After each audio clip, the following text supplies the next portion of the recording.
Baik, sebelumnya Assalamualaikum warahmatullahi wabarakatuh. Selamat pagi, siang, sore, atau malam. Yang terhormat Bapak Cu Udowo selaku dosen pengampu mata kuliah Manajemen Industri dan Ketenagakerjaan. Di sini kelompok 3 akan menjelaskan tentang PP 34 tahun 2021 tentang penggunaan tenaga kerja asing. Sebelum lanjut ke pemaparan materi, saya ingin memperkenalkan kelompok saya terlebih dahulu. Pertama ada saya, Enggar Sulistyo Wisono dengan NIM 091 dan rekan saya. Saya Nur Hasana dengan NIM 073. Saya Dita Monawisya dengan NIM 079. Saya Wildan Gurna Ramadan dengan NIM 101. Saya Ilyas Klabani Devanda dengan NIM 102. Baik, untuk selanjutnya akan dijelaskan oleh rekan saya.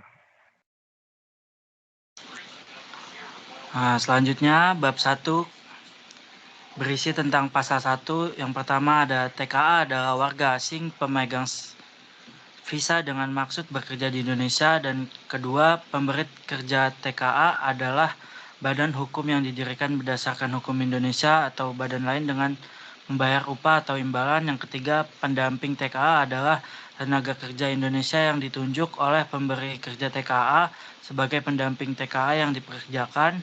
4. Rencana penggunaan tenaga kerja asing. RPTKA adalah rencana penggunaan TKA pada jabatan tertentu dan jangka waktu tertentu. 5. Pengesahan RPTKA adalah persetujuan penggunaan TKA oleh Menteri di bidang ketenagakerjaan atau penjabat yang ditunjuk. Yang keenam, kawasan ekonomi khusus KEK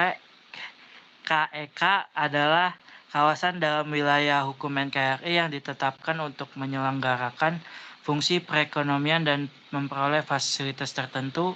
Yang ketujuh, dana kompensasi penggunaan TKA (DKP-TKA) adalah kompensasi yang harus dibayar oleh pemberi kerja TKA atas setiap TKA yang dipekerjakan sebagai penerimaan negara bukan pajak atau pendapatan daerah. Yang ke-8, pengawas ketenagakerjaan adalah pegawai negeri sipil yang diberi tugas, tanggung jawab, wewenang, dan hak secara penuh oleh pejabat yang berwenang untuk melaksanakan pembinaan, pemeriksaan, pengujian, penyidikan, dan pengembangan sistem pengawasan ketenagakerjaan sesuai dengan ketentuan peraturan perundang-undangan. Yang terakhir, yang ke-9, menteri adalah menteri yang menyelenggarakan urusan pemerintah di bidang ketenagakerjaan. Selanjutnya akan dibaca oleh rekan saya. Oke, untuk selanjutnya yakni bab 2.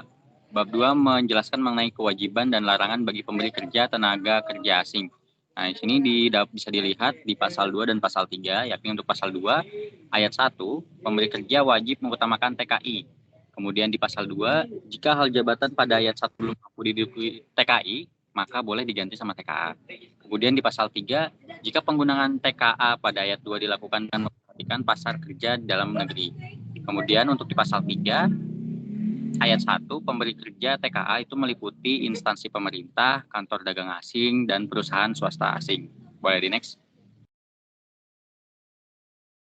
Nah, kemudian ini di pasal 3, pemberi kerja TKA itu meliputi badan hukum dalam bentuk PT atau yayasan, terus lembaga sosial, keagamaan, pendidikan, dan kebudayaan, terus usaha jasa impresirat, dan yang terakhir badan usaha apapun yang diperbolehkan oleh undang-undang. Kemudian di pasal 6, kewajiban pemberi kerja TKA itu di pasal 1, maksudnya di ayat 1, setiap pemberi kerja wajib memberi RPTKA, terus ayat 2, pemberi kerja wajib memiliki pengesahan RPTKA. Di ayat ketiga, pemberi kerja wajib mempekerjakan TKA sesuai dengan pengesahan yang berlaku. Boleh di next lagi. Kemudian di pasal 7, pemberi kerja TKA wajib menunjukkan tenaga kerja WNI, melaksanakan pendidikan dan pelatihan kerja, terus memulangkan TKA setelah kontrak itu selesai. Kemudian pemberi kerja wajib memfasilitasi pendidikan dan pelatihan bahasa Indonesia. Ketentuan pada ayat 1 dan juga ayat 2 tidak berlaku apabila TKA itu menjabati yang pertama direksi dan komisaris, kepala kantor perwakilan, pembina, pengurus, dan pengawas yayasan, dan yang terakhir TKA yang dipekerjakan sementara. Terus di pasal 8 ayat 1 pemberi kerja TKA wajib mendaftarkan TKA dalam program jaminan sosial nasional. Kemudian di ayat 2 program asuransi TKA yang bekerja kurang dari 6 bulan itu harus ada penjaminan perlindungan untuk jenis risiko kecelakaan kerja. Terus di pasal 10, pemberi kerja TKA dilarang mempekerjakan TKA rangkap jabatan dalam perusahaan yang sama. Kemudian di pasal 11 ayat 1, pemberi kerja TKA dilarang mempekerjakan TKA pada jabatan yang mengurus personalia. Ayat 2, sebagaimana yang dimaksud ayat 1, itu setelah mendapatkan masukan dari kementerian dan atau lembaga terkait. Untuk selanjutnya akan disampaikan oleh rekan saya. Baik, kemudian di sini ada bab 3 yaitu mengenai pengesahan rencana penggunaan TKA, di mana bab 3 ini dibagi menjadi 3 bagian. Yang pertama itu bagian pertama dari pasal 12 sampai 20 itu berisi tentang tata cara permohonan pengesahan rencanaan penggunaan tenaga kerja asing atau RPTKA. Salah satu pasalnya yaitu pasal 12 ayat 1 yang berbunyi untuk mendapatkan pengesahan RPTKA, pemberi kerja TKA harus mengajukan permohonan secara daring kepada menteri atau pejabat yang ditunjuk. Kemudian bagian yang kedua dari pasal 21 sampai 22 itu berisi tentang perpanjangan dan perubahan pengesahan rencana penggunaan tenaga kerja asing atau RPTKA. Salah satu pasalnya itu ada di pasal 21 ayat 2 yaitu permohonan perpanjangan pengesahan RPTKA sebagaimana dimaksud pada ayat pertama itu diajukan paling lambat 30 hari kerja sebelum jangka waktu berakhir. Kemudian bagian yang ketiga itu dari pasal 23 sampai 26 yang berisi tentang dana kompensasi penggunaan tenaga kerja asing, di mana pada pasal 23 ayat 1 yang berbunyi pemberi kerja TKA wajib membayarkan DP TKA atas setiap TKA yang dipekerjakan. Dan pada ayat 2 yang berbunyi pembayaran DP TKA dilakukan sesuai dengan jangka waktu wilayah Indonesia. Next.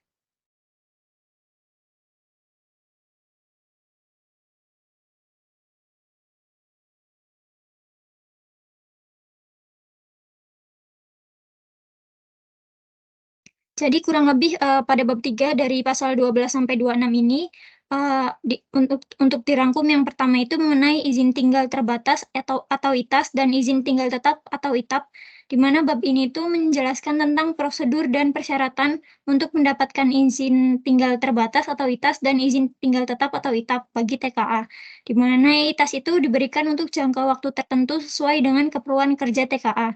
Sementara untuk ITAP itu diberikan untuk jangka waktu yang lebih panjang dan merupakan langkah menuju keintegrasian TKA ke dalam masyarakat Indonesia.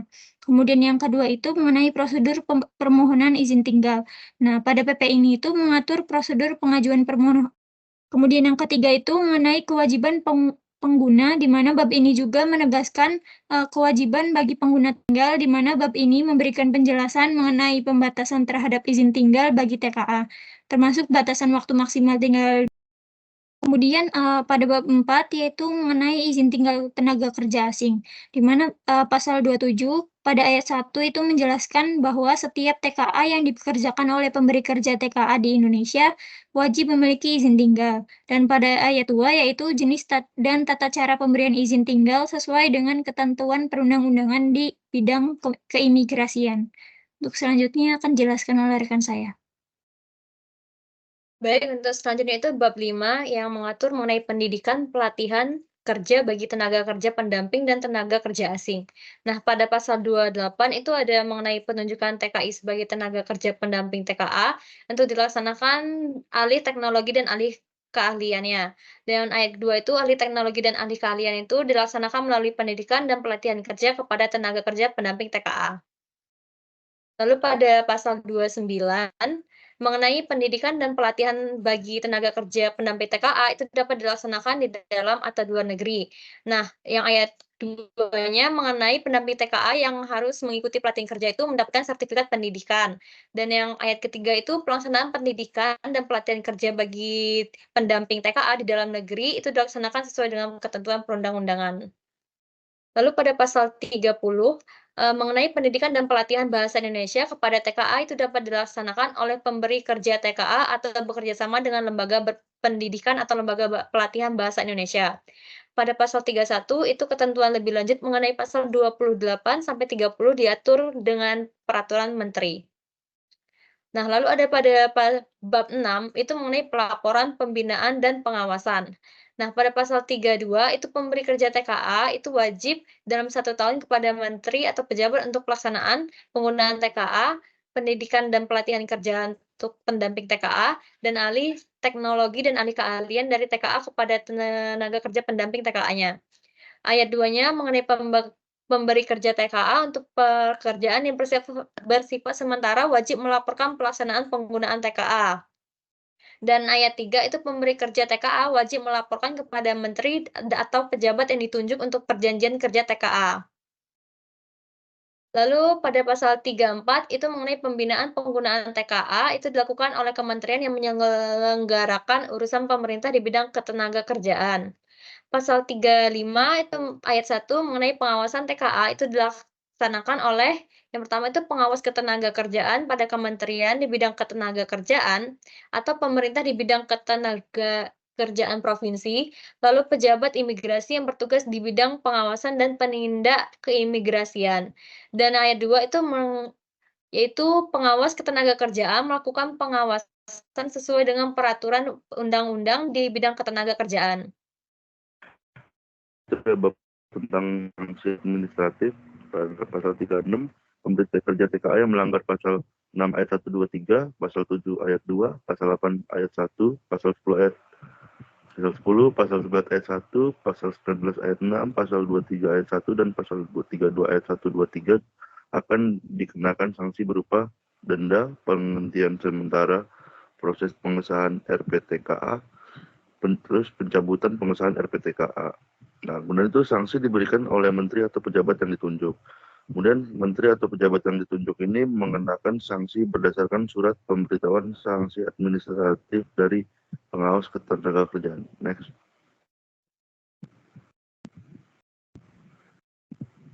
Jadi pada pasal 37 itu sanksi denda dikenakan pada pemberi kerja TKA yang melanggar ketentuan tidak memiliki pengesahan RPTKA sebagaimana dimaksud dalam pasal 6 ayat 1, pasal 6 ayat 2, dan pasal 19 ayat 6.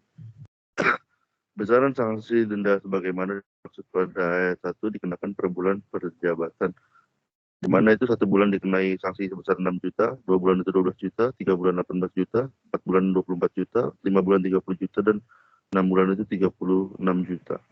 Nah, perhitungan besaran sanksi dikenakan kepada pemberi kerja TKA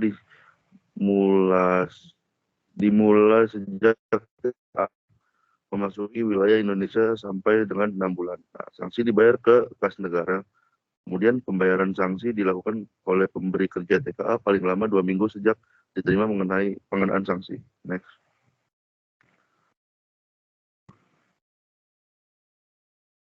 Selanjutnya pada pasal 38, jika tidak membayar sanksi dalam jangka waktu 2 minggu, maka dikenakan penghentian sementara permohonan pengesahan RPTKA.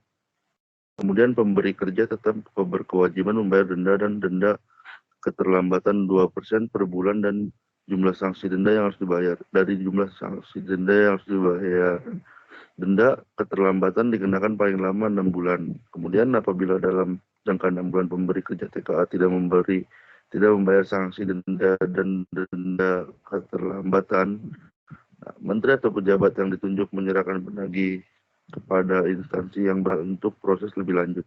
Next. Kemudian pada pasal 39 itu sanksi penghentian jaminan sosial atau program sebagai pasal 8 ayat 3 kepada menteri atau pejabat untuk pelaksanaan penggunaan pelaksanaan pelatihan kerja bagi tenaga kerja pendamping. Selanjutnya itu tidak melaporkan pelaksanaan pengguna TKA untuk pekerjaan yang bersifat sementara setelah berakhirnya perjanjian kerja kepada menteri atau pejabat yang ditunjuk sebagaimana pada pasal 32 ayat 2.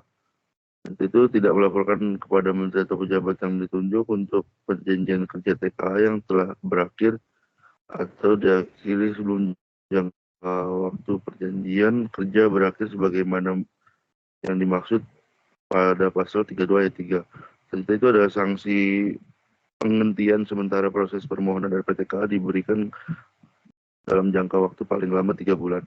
Sanksi penghentian sementara proses permohonan RPTKA memuat kewajiban yang harus dilaksanakan oleh pemberi kerja TKA terhadap pelanggaran yang telah dilakukan. Selanjutnya itu ada dalam hal pemberi kerja TKA tidak melaksanakan kewajiban sebagaimana pada selanjutnya ada pasal 40. Pasal 40 ini berisi tentang sanksi pencabutan pengesahan RPTK sebagaimana dimaksud dalam pasal 36 ayat 1 huruf C dikenakan kepada pemberi kerja TKA yang melanggar ketentuan. Mempekerjakan TKA tidak sesuai RPTKA yang mana tercantum pada pasal 6 ayat 3, mempekerjakan TKA rangkap jabatan pada pasal 10, mempekerjakan TKA pada jabatan yang mengurusi personalia pada ayat 11 pada next. Selanjutnya, contoh kasus pelanggaran PP nomor 34 tahun 2021 tentang TKA. Next. Yang pertama, kasus pada tahun 2022, sebuah perusahaan Rita di Jakarta kedapatan memperkerjakan 10 tenaga kerja asing asal Cina tanpa RPTKA yang sah. Perusahaan tersebut juga tidak memberikan gaji dan tunjangan yang sesuai dengan peraturan perundangan yang berlaku. Lalu pelanggarannya, kasus ini merupakan pelanggaran terhadap beberapa ketentuan dalam PP nomor 34 tahun 2021, yaitu pasal 6 ayat 1 yang berbunyi setiap pemberi kerja TKA wajib memiliki RPTKA yang disahkan oleh menteri atau pejabat yang ditunjuk. Yang kedua, pasal 72 yang berbunyi pemberi kerja TKA wajib memberikan gaji dan tunjangan kepada TKA sesuai dengan peraturan perundangan yang berlaku. Lalu dampaknya akibat dari pelanggaran tersebut, perusahaan tersebut dikenakan sanksi administratif berupa pembekuan izin mempekerjakan TKA dan denda sebesar 10 juta rupiah per TKA. 10 TKA yang bekerja secara ilegal tersebut juga dideportasi ke negara asal. Next. Lalu pada bulan Februari 2023, Kementerian Ketenagakerjaan menemukan 14 TKA yang bekerja di sektor perhotelan di Bali tanpa dokumen resmi. Para TKA tersebut berasal dari Cina, Vietnam, dan Filipina. Lalu pada bulan Maret 2023, Dinas Tenaga Kerja dan Transmigrasi Jawa Timur menindak 2 perusahaan yang mempekerjakan TKA tanpa RPTKA. Kedua perusahaan tersebut dikenakan sanksi denda. Next.